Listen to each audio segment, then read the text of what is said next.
বৈশালী দাস একজন ফুল বাগানের মালিক, যার অবস্থান পশ্চিমবঙ্গের পানিহাটি। উনি একটি পোস্টে বলেছেন, মনের মতো মানুষের আজকাল বড়ই অভাব, তবুও মন তাকেই খোঁজে, এটাই মনের স্বভাব।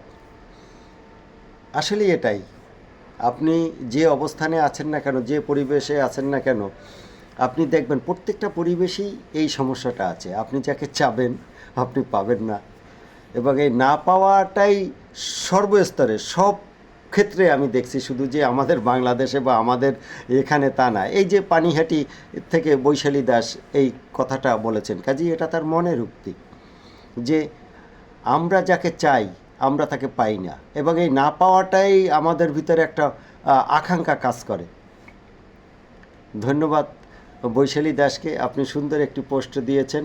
মনের মতো মানুষের আজকাল বড়ই অভাব, তবুও মন তাকেই খোঁজে, এটাই মনের স্বভাব। ধন্যবাদ, অসংখ্য ধন্যবাদ।